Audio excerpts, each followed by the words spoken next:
എല്ലാവർക്കും നമസ്കാരം. ഇന്ന് നമുക്ക് വളരെ നാടൻ രീതിയിൽ എങ്ങനെയാണ് മുട്ട വരട്ടിയെടുക്കുന്നത് നോക്കാം. അപ്പോൾ ഈ ഒരു മുട്ട റോസ്റ്റ് എന്ന് പറയുന്നത് ചോറിൻ്റെ കൂടെയും അതുപോലെ തന്നെ അപ്പത്തിൻ്റെ കൂടെയൊക്കെ കഴിക്കാൻ നല്ല ടേസ്റ്റി ആയിട്ടുള്ള ഒരു മുട്ട റോസ്റ്റാണ്. അപ്പോൾ അധികം താമസിയാതെ ഈ ഒരു മുട്ട എങ്ങനെയാണ് റോസ്റ്റാക്കി എടുക്കുന്നത് നോക്കാം. നമ്മൾ ഈ ഒരു മുട്ട റോസ്റ്റ് തയ്യാറാക്കാൻ വേണ്ടിയിട്ട് വെളിച്ചെണ്ണയാണ് എടുത്തിട്ടുള്ളത്. 2 ടേബിൾ സ്പൂണോളം വെളിച്ചെണ്ണ നന്നായിട്ട് ചൂടായി വരുമ്പോഴത്തേക്ക് അതിലേക്ക് കടുകിട്ട് പൊട്ടിച്ചു കൊടുക്കാം.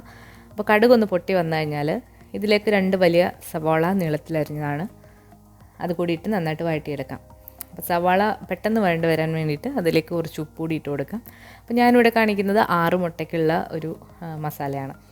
അപ്പോൾ ഈ സവാള നന്നായിട്ടൊന്ന് വഴറ്റിയെടുക്കാം.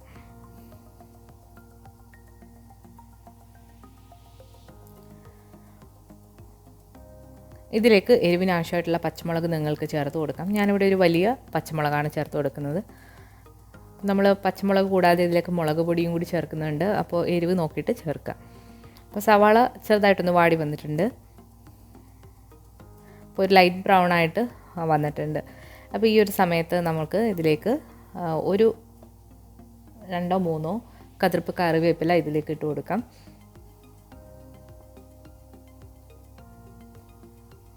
ഇനി ഇതിലേക്ക് ഒരു 1/2 ടീസ്പൂണോളം ഇഞ്ചി വെളുത്തുള്ളി പേസ്റ്റാണ് ചേർത്ത് കൊടുക്കുന്നത്. അതുകൂടി ഇട്ടിട്ട് അതിൻ്റെ പച്ചമണം നന്നായിട്ടൊന്ന് മാറ്റിയെടുക്കാം. അപ്പോൾ ഇഞ്ചി വെളുത്തുള്ളി പേസ്റ്റിൻ്റെ പച്ചമണം നന്നായിട്ട് മാറി വന്നു കഴിഞ്ഞാൽ ഇതിലേക്കൊരു 1/4 ടീസ്പൂൺ മഞ്ഞൾപ്പൊടി, അതുപോലെ തന്നെ മുളക് പൊടി. ഞാനിവിടെ മുളക് പൊടി ഒരുപാട് എടുത്തിട്ടില്ല, കാരണം ഇത് ഗസ്റ്റിന് വേണ്ടി ചെയ്തൊരു മുട്ട റോസ്റ്റാണ്. അവരങ്ങനെ അധികം എരിവ് കഴിക്കാത്തവരാണ്. അപ്പോൾ ഞാനിവിടെ ഒരു 3/4 ടീസ്പൂൺ മുളക് പൊടിയും അതുപോലെ തന്നെ ഒരു 1/2 ടീസ്പൂൺ മല്ലിപ്പൊടിയാണ് ചേർത്തിട്ടുള്ളത്. ഇതിലേക്കൊരു 1/4 ടീസ്പൂൺ ഗരം മസാല കൂടി ചേർത്ത് കൊടുത്തിട്ടുണ്ട്. ഇതിൻ്റെ എല്ലാം പച്ചമണം നന്നായിട്ടൊന്ന് മാറ്റിയെടുക്കാം.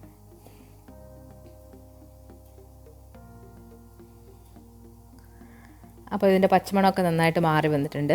ഇനി ഇതിലേക്ക് നമ്മൾ ഒരു നന്നായിട്ട് പഴുത്ത തക്കാളി പൊടിയായിട്ട് അരിഞ്ഞതാണ്. മീഡിയം സൈസിലുള്ള ഒരു തക്കാളിയാണ്. തക്കാളി കൂടി ഇട്ടിട്ട് ഇത് നന്നായിട്ടൊന്ന് വഴറ്റിയെടുക്കാം. ഇപ്പോൾ തക്കാളിയും ഉള്ളിയും എല്ലാം കൂടി നന്നായിട്ട് വഴണ്ട് വന്നിട്ടുണ്ട്. ഈ ഒരു സമയത്ത് നമുക്കിതിലേക്ക് മുട്ട പുഴുങ്ങിയത് ചേർത്ത് കൊടുക്കാം. അപ്പോൾ മുട്ട പുഴുങ്ങിയിട്ട് അതൊന്ന് ചെറുതായിട്ട് വരഞ്ഞു വെക്കുക. എന്നിട്ട് ഇതിലേക്ക് ചേർത്ത് കൊടുക്കാം. ഞാനിവിടെ 6 മുട്ടയാണ് എടുത്തിട്ടുള്ളത്.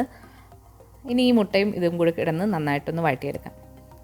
ഈ മുട്ട വേണമെന്നുണ്ടെങ്കിൽ നിങ്ങൾക്ക് എണ്ണയിൽ ഒന്ന് റോസ്റ്റ് ചെയ്തിട്ടും ഇതിലേക്ക് ഇട്ട് കൊടുക്കാവുന്നതാണ്. അപ്പോൾ ഈ മുട്ടയും ഈ ഒരു മസാലയൊക്കെ കൂടി നന്നായിട്ടൊന്ന് റോസ്റ്റ് ചെയ്ത് നമ്മൾ എടുത്തിട്ടുണ്ട്. ഇതിപ്പോൾ ഞാൻ ഒരുപാട് അങ്ങ് ഡ്രൈ ആക്കിയിട്ടില്ല ഈ ഒരു മുട്ട റോസ്റ്റ് ചെയ്തെടുക്കുന്നത്. നിങ്ങൾക്ക് വേണമെന്നുണ്ടെങ്കിൽ നന്നായിട്ട് ഡ്രൈ ആക്കിയും എടുക്കാവുന്നതാണ്. അപ്പോൾ വളരെ ടേസ്റ്റി ആയിട്ടുള്ള മുട്ട റോസ്റ്റ് ഇവിടെ റെഡി ആയിട്ടുണ്ട്. വളരെ ഈസിയാണ് തയ്യാറാക്കി എടുക്കാൻ. എല്ലാവരും ട്രൈ ചെയ്ത് നോക്കുക. അപ്പോൾ ചൂടോടെ തന്നെ ഇത് നമ്മൾ പാത്രത്തിലേക്ക് വിളമ്പുകയാണ്. അപ്പോൾ ഈ ഒരു വീഡിയോ നിങ്ങൾക്ക് ഇഷ്ടമായിട്ടുണ്ടെങ്കിൽ ലൈക്ക് ചെയ്യാനും ഷെയർ ചെയ്യാനും അതുപോലെ തന്നെ നിങ്ങളുടെ അഭിപ്രായങ്ങളൊക്കെ കമൻസിലൂടെ അറിയിക്കാനും മറക്കരുത്. നമ്മുടെ ചാനൽ ഇതുവരെ സബ്സ്ക്രൈബ് ചെയ്തിട്ടില്ല എന്നുണ്ടെങ്കിൽ സബ്സ്ക്രൈബ് ചെയ്യാനും മറക്കരുത്. അതോടൊപ്പം തന്നെ ബെല്ലൈക്കൺ പ്രസ് ചെയ്യാനും മറക്കരുത്.